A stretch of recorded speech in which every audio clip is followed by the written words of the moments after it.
네, 김경수 경남지사와 안희정 전 충남지사 그리고 전병헌 전 정무수석과 김관진 전 국방부 장관 무슨 공통점과 차이점이 있을까요? 남승환 변호사의 시사법률입니다.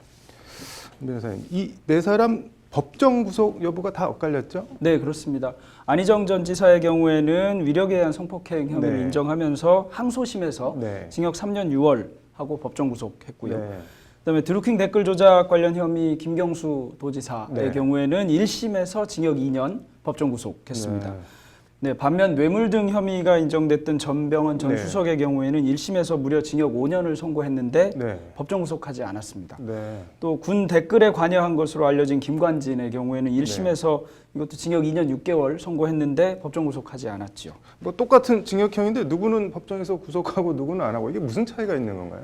네, 뭐 전병헌의 경우에 네. 재판부는 이제 다른 재판부에 재판이 진행되고 있다. 뭐 네. 항소심을 불구속 상태에서 재판하는 게 바람직하다 이런 언급을 남겼고 또 김관진의 경우에도 구속이 능사가 아니다. 네. 뭐 항소해서 불구속 상태에서 다투는 게 타당하다 이런 네. 얘기를 했습니다. 흔히 이런 경우를 두고 이제 피고인의 방어권 행사를 네. 위해서는 불구속 상태에서 재판을 받도록 하는 것이 합리적이다. 네. 이런 얘기를 하고요.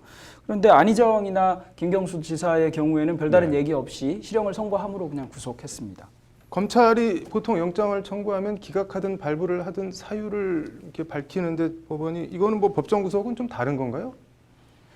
대법원 얘기에 의하면 네. 이제 실형을 선고하는 경우에는 네. 구속하는 것을 원칙으로 하고 있습니다. 네. 구속하면서 따로 얘기를 하지는 않습니다. 뭐 네. 그냥 도주 우려가 있다, 증거인멸 염려가 있으니까 구속한다 이렇게 네. 뭐 붙여서 구속하는 법정 구속하는 판사도 있고 네. 그렇지 않은 경우도 있습니다. 네. 그래서 법원에서 하는 경우에 구속하는 건 당연히 도주 우려와 증거인멸 염려가 있다고 법원이 스스로 판단한 네. 것이다 이런 태도가 깔려 있습니다. 네.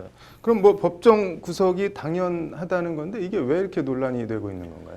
네, 경우에 따라서 이제 저희가 일반 네. 사건, 흔히 이제 일반 사건 뭐 이런 개념이 없기는 네. 하지만 일반 사건을 하면 실형 선고하면서 네. 법정 구속 안 하는 경우가 거의 찾아보기 어렵습니다. 거의 네. 법정 구속이 된다고 보여지는데 네. 이런 좀 이름난 사건들의 경우에는 법정 구속하지 않는 비율이 조금 더 높거든요. 영장 네. 기각할 때 하고도 좀 비슷한 현상 같은데 그러다 네. 보니까 누구는 구속하고 누구는 구속하지 않으니까 이거 일관성 없는 거 아니냐 이런 네. 얘기가 나올 수밖에 없는 것 같습니다. 궁금한 게 하급 심에서 징역형을 선고받고 법정 구속됐는데 대법원에서 무죄 판결이 나오면 어떻게 되는 건가요? 네, 대법원에서 무죄 판결 나오면 이건 무죄입니다. 네. 그러면 그간 갇혀 있었던 것, 이걸 미결구금이라고 하는데 미결구금은 네. 불법인 상태로 구금된 거나 마찬가지거든요. 네. 그렇지만 법원의 판결에 의해서 구금한 거니까 위법한 구금은 아니라고 보고 네. 이제 형사 보상을 해줍니다. 보상은 이제 적법했는데 피해를 입은 사람한테 해주는 거고요. 네. 그런데 그거에서 더 나아가서 그게 국가의 불법행위가 되거나 그렇게 구금되는 통에 정신적 피해를 입었다면 민사상 국가배상 청구 네. 그리고 위자료 배상 청구도 가능해집니다. 이 뭐 관련 판례 같은 게 있나요? 네, 형사보상 관련 판례는 사실 많이 있습니다. 네. 그런데 형사보상보다도 더 최근에 이슈가 됐던 뭐 이미 몇 년이 지나긴 네. 했습니다. 사건 중에는 소위 인혁당 재건이 사건이라고 있습니다. 인혁당 재건이 사건으로 뭐 돌아가신 분들 그다음에 상당히 오랜 기간 옥고를 치르고 나온 분들이 네. 재심 사건에서 무죄가 선고됐지 네. 않습니까? 무죄가 선고되면 형사보상은 당연히 해줘야 되고요. 네. 이 경우에는 국가가 조직적으로 고문하거나 증거를 조작하거나 이렇게 해서 혐의를 씌워서 사법살인을 한 것이기 네. 때문에 국가의 배상 책임도 인정해야 합니다. 네. 그래서 국가의 배상 책임을 인정했는데 네. 국가의 배상 책임을 인정하면서 그 배상 책임의 지연 손해금을 가산할 때 조금 네. 어렵습니다만 불법행위 시점부터 가산합니다. 이게 네. 원칙입니다. 그렇게 해서 하니까 불법행위 시가 상당히 오래전이니까 네. 지연 손해금이 상당해졌거든요. 네. 이게 대법원까지 올라왔습니다. 당시에 신영철 전 대법관이 있던 네. 부에서 이것을 전원합의체로 돌린 다음에 전원합의체에서 심리한 다음에 다시 본인도로 네. 돌려서 전원합의체로 의결하지 않고 소부 판결로 네. 사실심 변론 종결 시부터 이자를 가산해야 된다고 판결하고 파기환송한 사례가 있습니다. 네.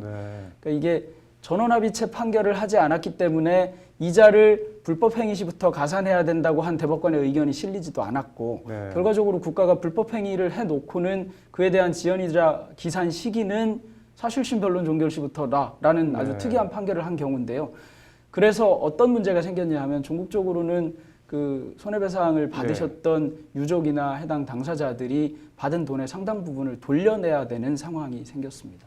그 신영철 대법관은 그 촛불 집회 재판부 배당에 관여한 그 대법관 맞죠? 네, 그분이 대법관이 되시기도 했고 이런 굉장히 불쾌한 판결도 한 분이 됐습니다. 뭐 이런 법정 구속은 뭐 좀 자의적 행사를 막을 제도 같은 게 좀 마련돼야 될 것 같은데 어떤가요?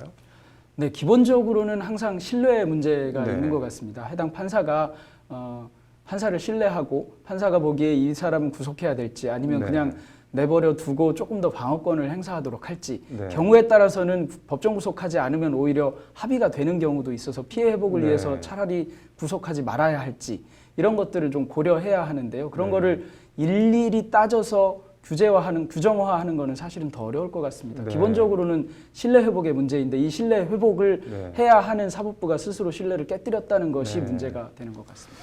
아무튼 뭐 누구나 납득할 수 있게 상식에 맞게 공평하게 했으면 좋겠네요. 오늘 잘 들었습니다.